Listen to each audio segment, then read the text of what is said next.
Working as an associate right out of dental school, I got the call out of the blue one day from a broker who was representing a practice for sale in my hometown of San Clemente. And it was intriguing.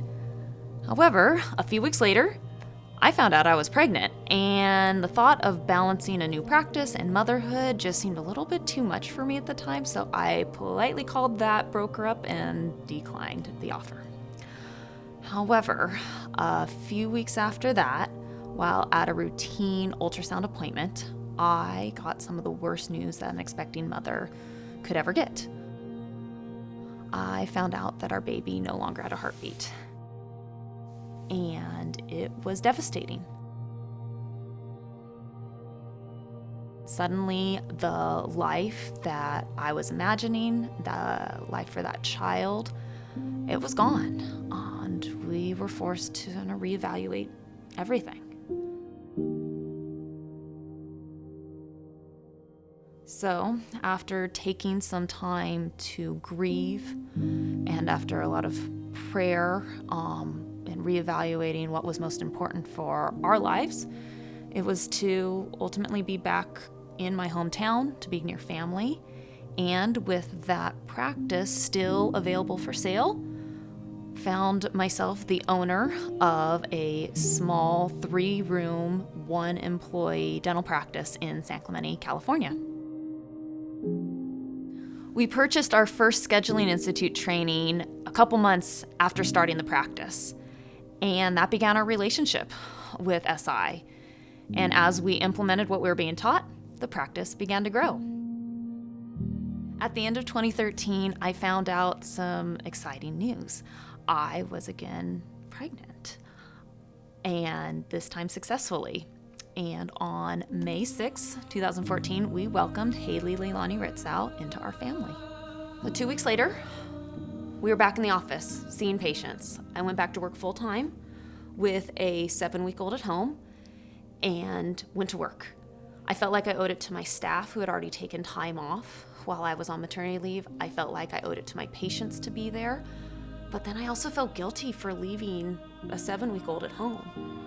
And I didn't take into account the emotional toll of only being 7 weeks postpartum and taking on that type of responsibility. So at that time is when my anxiety and postpartum depression really started to set in. I wasn't sleeping. I wasn't eating. When I was at work, I became a nitpicky manager. When I was at home, I was an emotional wreck. Honestly, I felt like I was failing as a doctor, as a leader, and as a mother. And I seriously began to doubt my ability to be a practice owner.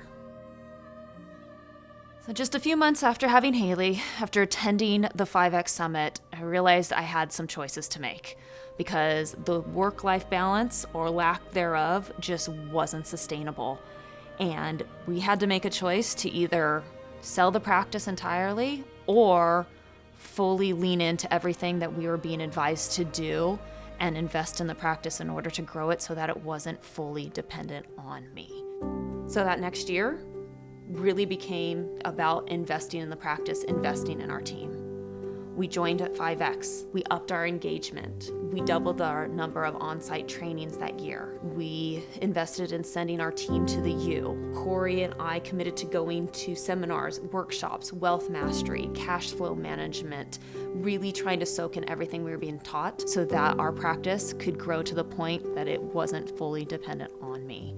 And by 2016, we hired our associate, Dr. Livingston, and formed our first official leadership team, allowing the strength of others to grow the practice bigger than we could do on our own. I don't think I can compare my previous experience as an associate with my experience now with Dr. Ritzau. It is completely different. My previous office experience, there was no growth. Morale was really low. There were not the patients to support multiple doctors. I didn't have the direction that I was looking for. No one was willing or wanting to coach me. Dr. Ritzau is definitely somebody that I would consider more of a mentor. Being new out of hygiene school, you don't really get the whole avenue of how to be, I guess, a clinical hygienist. And I think that's where Dr. Ritzau really shined through and kind of showed me the ropes of how to work in a practice, what it takes to be a great hygienist. I think moving forward with the team that we have, we can accomplish our goals that initially we would have thought about being out of reach almost. In 2016, we were at the U and we were projecting our goals for 2017 for the big year. We came up with a goal of $2.3 million, which we felt was kind of scary, but I was excited for it nonetheless. Just as Jay announced that 2017 was going to be the big year, I found out some exciting news myself. I was pregnant with my second child. So 2017 was literally going to be big for me.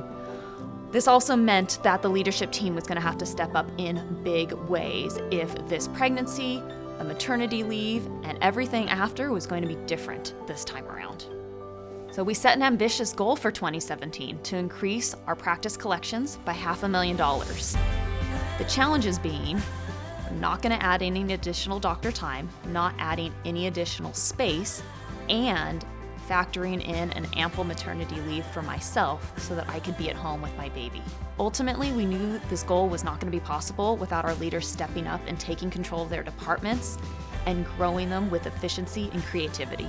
We invested in leadership development this year and started hosting quarterly leadership retreats off-site so that our leaders could take the time to set goals, set rocks, and strategically planned how they were going to reach the numbers that they have set for their departments, and ultimately so that we could hit the numbers that we have set for our office.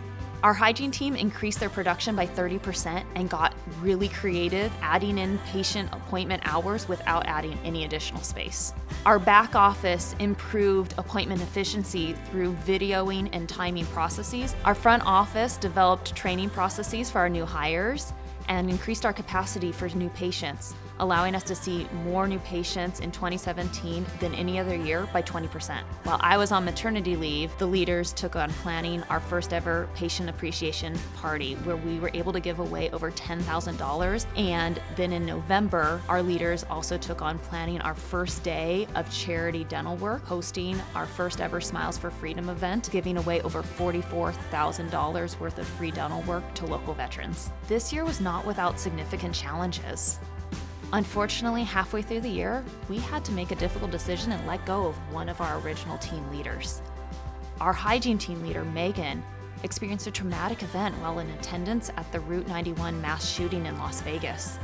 Our front desk team leader, Katie, underwent a major surgical procedure and came back to work undergoing significant pain while focusing on her numbers. However, despite all of that, our leaders were really able to practice staying in their bubble and focusing on what was important for their teams and their departments.